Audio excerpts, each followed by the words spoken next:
What if one of the best ways to prepare students for the future is to send them into the past? Welcome to Faculty Voices. I'm Dr. Shelley Wigley, Associate Professor of Public Relations at the University of Texas at Arlington and Faculty Facilitator for the Center for Research on Teaching and Learning Excellence.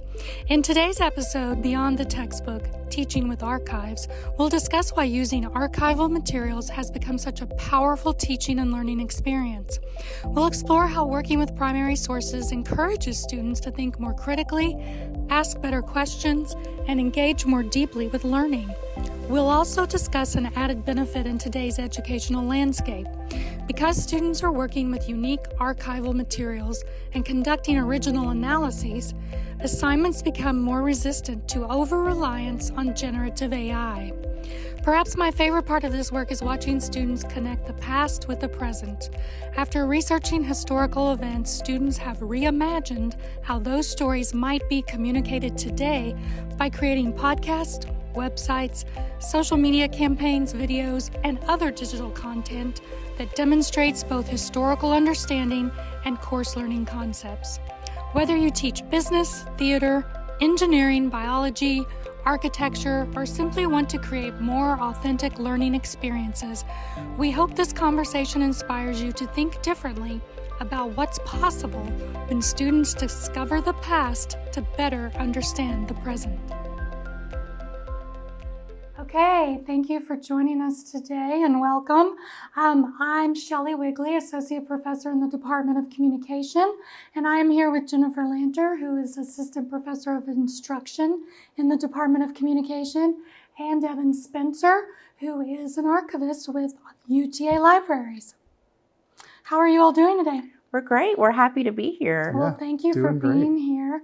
I got you all here today because I wanted to talk about teaching in the archives and how that has, I know it's transformed my teaching, I know it's transformed Jennifer's teaching, Yes. but I think it can apply to a lot more disciplines. And so let's just jump right in, Evan, and kind of talk about what teaching in the archives is all about. Yeah. So we in UTA Special Collections, we have an amazing collection of primary sources, mostly dealing with Texas history. And we have several, sort of niche areas that we really focus on and cover with our archival collections and print collections.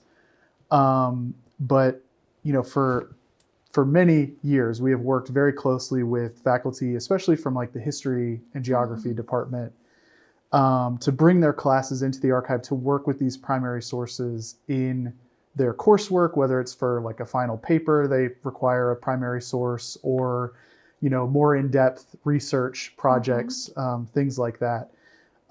So, back within, I don't know, maybe the last 5 or so years, we've really tried to broaden that horizon and move beyond the traditional users of historical records. So, we say we collect historical records, so it makes sense that historians would want to come in and use our materials. But we believe that these primary sources have a wide appeal to really most disciplines on our campus, I think. I still haven't figured out how to get engineering interested, but maybe we'll get there someday. So we've really been investing in our class instruction program. For example, when I came to Special Collections, my title was Public Services Archivist, and I was mainly supposed to be doing research assistance and stuff like that. But then I started bringing classes in, and we started expanding the number we were doing from about 15 classes per academic year to this last year we did 110 or so. Wow. That's impressive. Very. And they were from a wide variety of disciplines. We're pretty much in most of liberal arts now, but even beyond liberal arts into the College of Science, College of Architecture and Planning. Nice. And so public affairs, Kappa, whatever their Kappa. title is. But so we're really trying to expand our reach and make sure faculty and students are aware of the resources that we have for them. That's awesome. Can you tell us a little bit about the grant that's offered? Yeah, a big part of trying to expand the reach is trying to incentivize faculty to work with us, which both of you know well as former recipients of our faculty teaching in the archives grant. So this grant started in 2019, so a little bit before I got here. But basically the goal is to increase the awareness and use of our collections in instruction at our university. So it's open to any faculty member, whether, tenured or just a adjunct lecturer. Anybody can apply. We typically run the applications in the spring semester. They're due at the end of the spring. So this cycle just ended for the application window. And so, this allows us to fund either the research that's necessary to come in and understand our collections so that you can use them in your class, or it can be used to fund, hiring assistants like graduate or undergraduate students to help you with your project or help you understand the collection. Or it can even be used to, people have used it to purchase supplies. Like we had a history of the book class last semester that we funded. The professor went to a training to learn how to make books in the sort of classical styles. And then we also funded the supplies necessary for the students in the class to make their own books and bind their own books and kind of learn experientially through making versus just kind of hearing about how the books used to be made. And, That's awesome. so it's a wide range of, funding activities that we do. So, and they're typically up to $5,000. We are thinking about completely changing the way it works next year, but we haven't decided on exactly what that looks like yet. So, but if you're interested in the grant, there is a page on the library website that gives you the current information about it. And then we'll be announcing the next cycle, probably early spring semester of 27. Wonderful. Can you give us, you said you'd expanded quite a bit this, from where it started to this past year. So can you give us some examples? I mean, obviously history, but examples of other disciplines that you've been working with recently? Yeah, absolutely. And I'll start with history just to say that, a lot of what we used to do was what is called show and tell, right? So you can imagine what that means. We have cool stuff.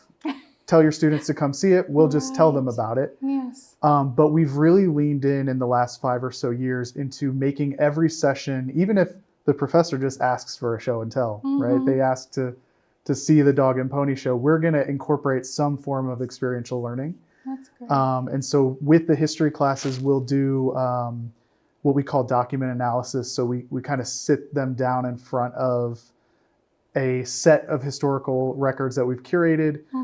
So for example, the letter that the president of Arlington State College sent to the faculty saying, we're going to integrate the campus in the fall. This was 1962. So we sit students down with this and they have to answer a series of questions that kind of walks them through how to analyze a primary source as if you were a historian, right? Wow. And so it's things like, who created this? Why was it created? Who's the intended audience for this? What topics could you use this to study, right? So for that particular document, it might be the impact of Brown versus Board of Education is one that a student came up with last semester. So even with history, right, we're trying to move beyond the traditional. Cool. Yeah. But we've really, I mean, I know you two both know this, communication is like all about us right now, which is wonderful. We've had, crisis communications, public relations. We've done, the journalism classes have been coming in. Oh, good. Some of the other grant recipients from the last few years are a social work professor that teaches Dr. Diana Jones. Oh, I know Diana, yes. Yeah, she teaches macro practice, which as a person who has no idea about social work practice, it's the study of communities. So not the individual one-on-one practice that you might expect from a social worker as an outsider, but the realm of social work that studies communities and impacts on communities. So the students in these classes, it's a master's level class, they research a community. So it might be homeless people in Arlington, right? And so part of their assignment has always been try to understand the historical context that have created the conditions that this community is dealing with today. And so what Dr. Jones did was connect with us and say, maybe we could do that context research in the archives. And so we've tried our best. Now, some of the communities are very niche and very modern in a sense that maybe our collections don't support as much. But what we are able to do is help build context around the issues facing communities today. So that's a really cool one. Yeah. I could just keep rattling off here, but last semester we did an architecture class that looks at the architecture of arid climates. Wow. And so this was Professor Amanda Amon in Kappa, and they used our map collections of Antarctica specifically to look at the change of climate through these maps over the last couple centuries, and then use that to inform their kind of conceptual architectural designs for like the future of Antarctica, as well as other arid climates. And they put that all together in an atlas, which is about to be published as an OER textbook very cool. On the I library's love website. it. So yeah, it's really cool and interconnected with the rest of the library. And yeah, again, I could keep going if you want more examples, but I can those stop are there good. too Those to are let good. us talk about other. I'm excited to hear that, yes, it's expanding so much. I do want to emphasize that one of the main reasons that I wanted to seek this out and participate, or have my students participate with you, or I guess I should say the reason I sought out the grant was because I, like I think a lot of faculty, were struggling with how to use AI or get around AI, and so to me, this was for a graduate level class when I first did it. I thought it's going to make it harder for them to rely on AI if I transition to a project like this.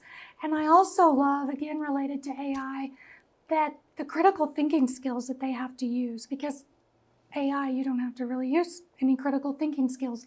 But when you go back and you look at, special collections and the archives of something and ask them to think about what's different, what's changed, and why, and all of that, I think that's a great way to kind of get around students relying on AI. I mean, it won't entirely make it go away. I'm sure they still can access some things, but they have to point to like these physical objects and these physical things that they have to cite and reference. And so I think there's just a big opportunity there. I don't know how you all feel, or you specifically, since you did it in your undergrad class, like, do you feel like it helps them think critically, or what are your... I do think that it helps them think critically. And one of the things that I love so much about the project is, when I saw the information about the grant, and I think in one of the newsletters, my first reaction was, this is something that's going to push me out of my comfort zone. And I was looking for, a way to, I knew I had a few goals in mind. And let me just start by saying that. As a professor, I really wanted to, this is my intro to PR class, and I wanted to, it's a big class, and it's also the gateway to the other PR sequence classes. So I wanted to get them involved with each other very quickly and soon in the semester. I also wanted to introduce research work to them because that's a big part of PR. And I also wanted to engage, like you said, their critical thinking skills, in particular in relation to persuasion and propaganda. So when I saw the call for the grant and, to apply for the grant, I did turn to AI to help me get my juices flowing. Full disclosure. And I think it's important to use AI in contexts that help you to be a better professor, a better teacher. And so I just kind of put my goals in and put the grant in and just said, what are some ways that I could accomplish these goals with my students and utilize this opportunity with the grant that I think was amazing. And it came out with several great ideas. So then I took those, one of those great ideas and kind of meshed them into the assignment for my class. And I didn't know. I was nervous about how the students would react to it because Same. it was an 8-week project. Mhm. I would be introducing some skills that they had not used before, and I knew they would be nervous. Mhm. I knew students either love or hate group work. Mhm. And I also knew that I wanted to help them. I was part of a different experience on campus called the Student Experience Project that you were also a part of, Shelley. So I was looking for ways to also bring in that student belonging. And I thought group work could be a really great way to do that. And so I just started structuring my assignment. I probably worked on the actual structuring of the assignment a good 4 weeks just during the summer of like really trying to nail down what I wanted, because I wanted to give them really specific instructions with really outcomes that really fit into the module, which the module was propaganda, persuasion, and the people.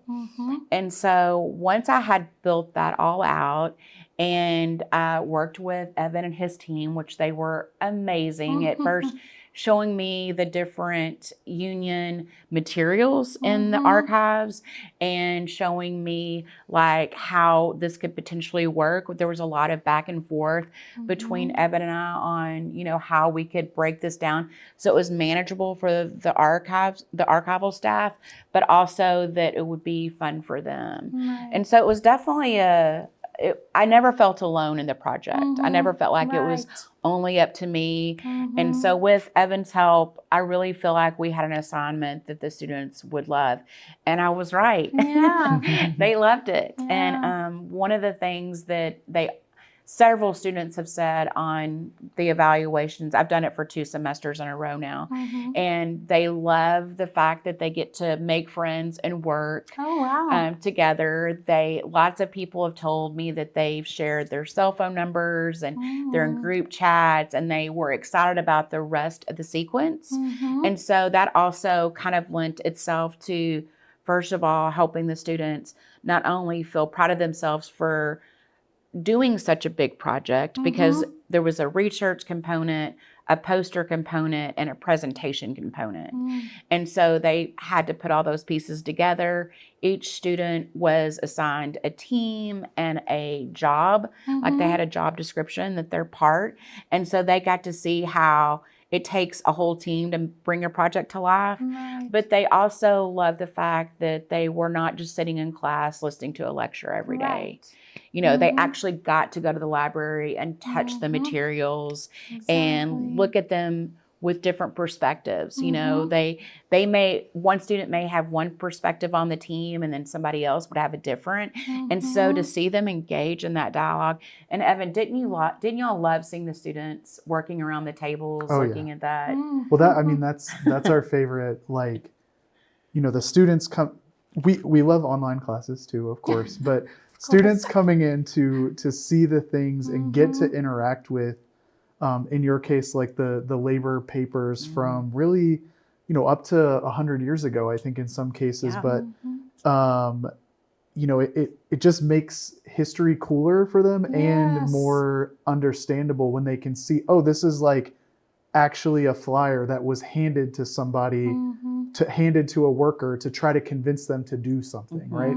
So in terms of like studying propaganda and understanding how these different methods of propaganda worked in the past, it's like, oh, this is a real literal thing that I handed to you 75 years ago to try to get you to join my union, right?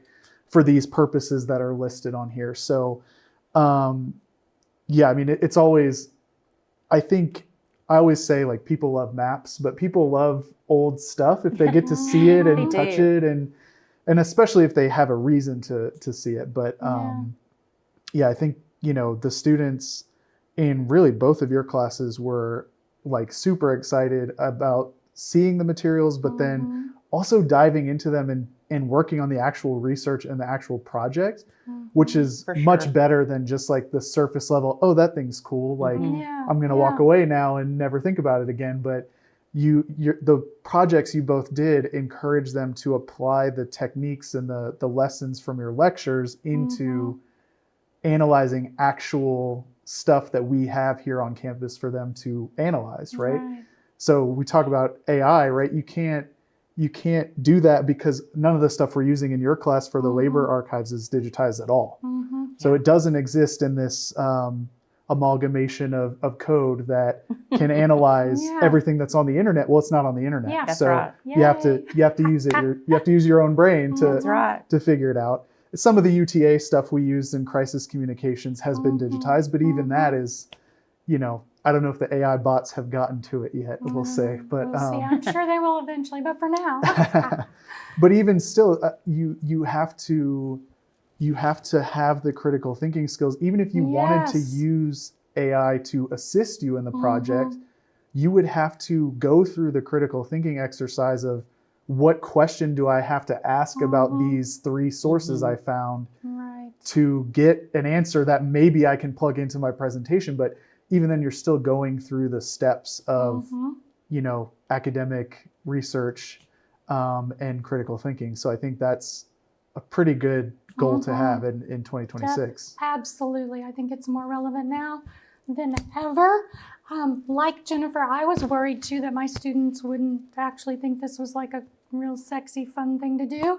But what I've found is they actually love it. I think, like Evan said, history's cool again. They're just amazed by some of the things that happened in Arlington on campus.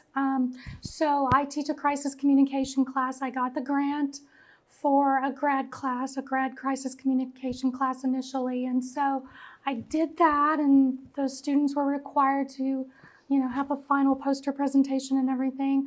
But then I decided, well, I wonder how this would work in my undergrad crisis class. And again, I was a little scared, but I have been pleasantly surprised. They just really enjoy it.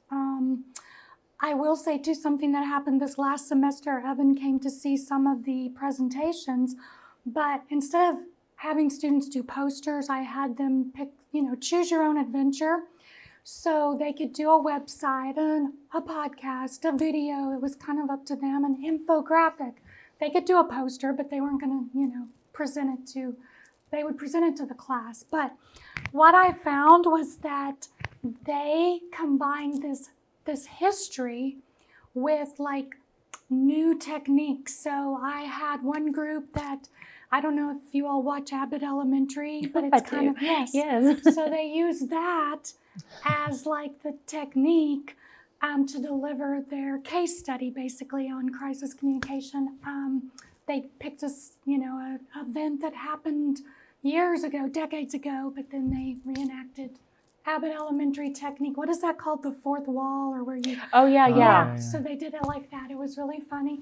Then when Evan was there, I had a couple of students that they took something that was trending on TikTok. It's like this very busy game. It's like a Minecraft speed run. Yes. Oh, I know exactly what that is. Yes. And I was like, oh my gosh, the whole thing was like that, the video part, but yet they talked over it with their content and everything.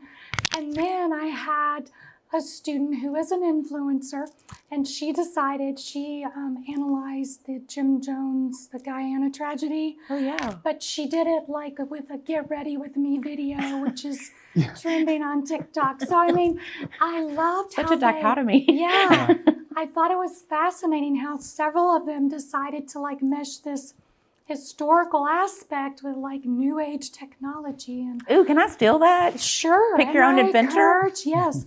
And I encourage them to be creative, but I never thought about saying, TikTok this up or whatever, They just did it. But I thought it was some of the most fascinating stuff that's Shelley, I come love out that. of this project. So anyway. Well, can I tell you a cool story? I think Yes. Evan I think you saw part of this, or someone on your team did. So one of the things that I was touched by is I didn't expect any emotion to come from this. And one of my students, their group did the immigrant farmers, Migrant farm workers. Yes. Yeah. And her grandmother was a farm worker and an immigrant. And so that really spoke to her. And so she's the one that, her job was to present the material at the student showcase. And she was very emotional about it. She's like, I can see where my grandmother like the impact of her work and where she was coming from and how this really impacted my generation. And she said, I didn't expect to have that. And I didn't expect. So we're in the library, at this wonderful student showcase, and we're both like having tears. Aww. And then some of the library staff come over, and then we have a few more tears. And it was cool to see that impact on her. That's great. I mean, it's just amazing what's kind of come out of this project, that there's just so many opportunities. And kind of with that in mind, I'm going to be fully transparent as well. I discussed with my buddy co-pilot earlier some ideas for different disciplines that maybe could do something with the archives, special collections. I thought this one was really cool. Theater. Students develop scripts based on archival correspondence or newspaper accounts. We've had a theater class, believe it or not. It was a dance class, a cool maybe idea. 4 years ago. That just came in and kind of looked at things. But I mean, one area I really want to break into is the creative side. So we have a creative English, creative nonfiction class this fall coming up. Very cool. That I'm really excited about. We just got that one scheduled. But yeah, anything creative. If you, 3 years ago, we did an exhibit of art that was called Retro Remix. It was archives inspired student art. So several classes contributed to that. And the idea was take historical imagery or documents or whatever and digitally alter it, create something new with your artistic sensibilities. Wow. But yeah, absolutely. I would love to I get thought that was a into, cool idea. take a photograph and write a scene based on what you think, is going on. Like that could be just one session, right? Yes. We have photos laid out. You come in. Yeah. Pick a picture. Also, use this opportunity. I'll use this opportunity to say, if you have an inkling of an idea, just come talk to me, because I love bouncing ideas off the wall. He is very good at that. I'm like lighting up right now. I'm like, yes, can you teach theater now? Yes. Dr. Wigley, please start teaching theater so you can bring this class I'm going to add it to in. my pick your own adventure, like make a scene out of, like how do you think this persuasion and propaganda went reenact between the propaganda? Okay, that could be interesting. Like somebody hands you a flyer. But okay, what else you got there? Criminal justice. You got criminal justice applied for the grant this time. Oh, good. Well, this says what co-pilot suggested was students analyze historical criminal cases or policing practices using current criminal justice theories. Social work, which you said you already partnered with them as well, but students examine how communities address poverty, disaster, social welfare issues. It sounds like kind of like what Diana did. And then for education, it had a lot more, but these were the ones that I pulled.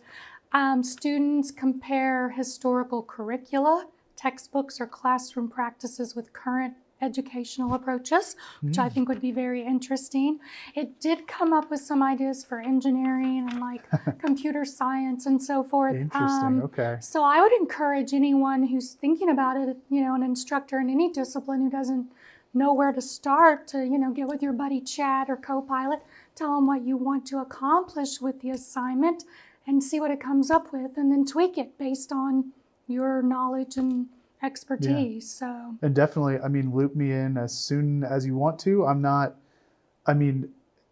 My job is to figure out a way to get your class to come in if it makes sense for your syllabus, and as long as we've got the space and time to bring you in, right? So part of the library making me the outreach and instruction archivist was specifically they want me to be able to spend time doing outreach with faculty, but also bouncing ideas off the wall with faculty until maybe we don't have the right set of things and maybe it doesn't work out. But usually if we start a conversation and you say, here's kind of what I'm thinking, I'll say, okay, well, we've got these labor collections, right? And of course, Jennifer, you came to me already with the labor idea.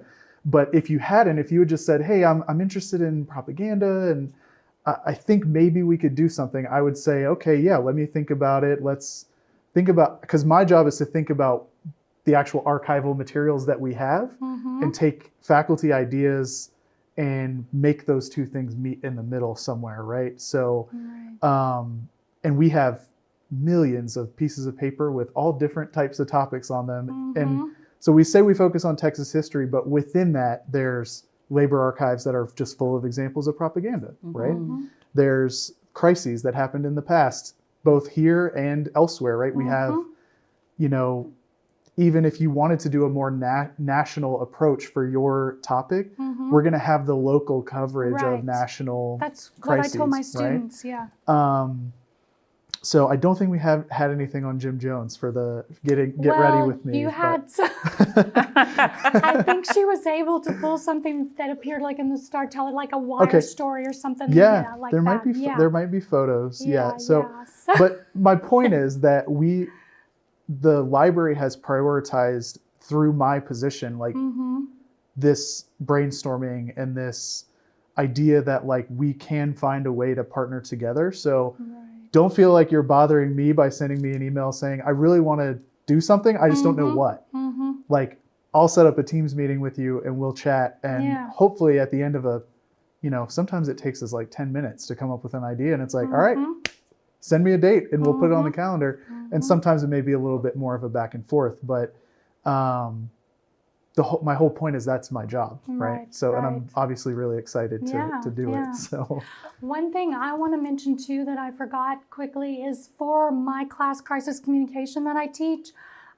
Crisis communication, and Jennifer knows this because she teaches about it in Intro to PR, but it focuses a lot on current events. Like students love talking about what just happened, what scandals going on. So that was another reason I was like kind of scared to introduce this historical aspect.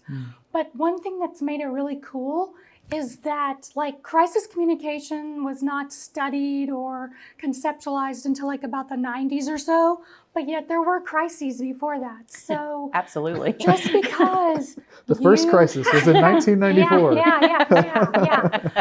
But you know, people just hadn't conceptualized, and so I think if you teach something that's trendy or like computer science or whatever, that you can still use these archival collections. So because you can apply what you know now to what happened then. So I wanted to point that out. And then also as we're sitting here talking, I'm like, you know, I think this may be an opportune time for more faculty to get involved with this because there are so many students that don't like AI. They push back on AI. So here you go. Here's a project. Doesn't require AI, doesn't, you know, so here you go. Let's go back in time. So it may be an opportune time for faculty to start thinking about changing things up because of that as well. So that's my little 2 cents there. I did want to see if you all had other things you wanted to mention before we go or advice. My advice would be just to really think outside the box and really think about how you can shake it up and, you know, what are your students wanting? Go back and look at your evals and how can you bring whatever, you know, outcomes you have for the class, how can you bring them to life? And then, like Evan said, don't be afraid to like engage them because they're amazing. Evan even came to our class, my class, and he gave a presentation and the students, I thought, no offense to you, Evan, I thought they were going to be like, oh my gosh, this is going to be so boring.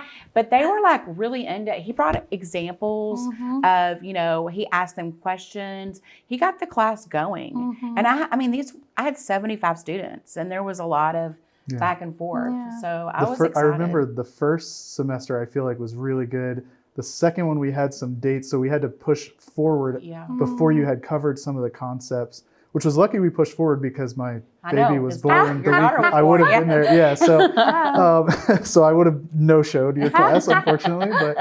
But anyway, I think, you know, I can go give a lecture. I've given traditional lectures. I don't love doing that because one, I didn't go down the path of becoming a professor for a reason, right? But there's a biology class that we do every semester. It's called Biology for Non-Majors, Life on Earth. And so it's, they come in and they look at historical biological data about an organism, and then they have to compare it, much like both of your assignments. They have to take old information from the archives and then compare it with the modern understanding of that organism. So they're looking at things like the range and the scientific name, has it changed? How it's classified, has that changed over time? And the professor that I originally worked with is no longer here, but we're still doing the class. And so originally I went and gave a traditional history lecture to this biology class, and it was very much like eyes glazed over, like, why is this guy here talking to me about history? I don't understand. We've all been there, Evan. And so, but we've changed that to now we bring them in just for the one session, but we start that session with a version of the old lecture that I used to give where we're actually standing in front of the stuff. And it's not just a slide that shows the map. It's Very like, no, cool. here's the map that we're talking about. And you know, I'm always very impressed that these students remember what manifest destiny is. That's what we're talking about in the lecture. But That's interesting, though. yeah. So, but you get them in front of the real stuff, and they actually care, right? So, anyway, that's just a little aside. But to answer your last question, I think the other really cool thing about this that I've seen in multiple different instances is that both for us in the archives, this is like cutting edge stuff to work with public relations, right? I have not heard of other archives, archivists, libraries doing that. And then I know with like crisis communication, this is we're breaking new ground doing this looking back, because it is so sort of current, modern focused, that looking back in time is maybe even presenting opportunities for both me as an archivist librarian to present on that work, but also to maybe like alter the field with professional writing. So to other faculty out there, like there could be opportunities. So the social work project, that's new. I've presented on it twice already. Oh, wow. Dr. Jones has presented on it a couple of times. That's great. The biology thing has been, like it's just, it creates these new pathways to both your own success, like in your faculty career, right? But also to like opening up the field a little bit more to think about this as an opportunity for other faculty out there, not at UTA. So if you're looking for something that maybe you could write about, you know, that there's an opportunity here as well, potentially. Yeah. Well, awesome. Well, thank you all so much. If you want information, you can reach out to me. You can reach out to Jennifer, or Evan is probably your first go-to. What's the best way for them to reach you? Just email? Or do you email have a preference? evan.spencer@uta.edu. Yep. Okay, awesome. Well, thank you all. It's been great chatting with you today. Thank you. Thank you, Shelley. Thanks. Thank you for listening to this episode of Faculty Voices Podcast. We hope today's conversation provided new ideas for creating meaningful learning experiences and showed how archival materials can spark curiosity, critical thinking, and original student work across disciplines. Special thanks to Evan Spencer and Jennifer Lanter for sharing their insights and experiences. Production support for this episode was provided by Dakota Jimenez in the Division of Academic Innovation at UT Arlington. The views expressed in this podcast are those of individual participants and do not necessarily reflect the views of the University of Texas at Arlington. Until next time, thanks for listening.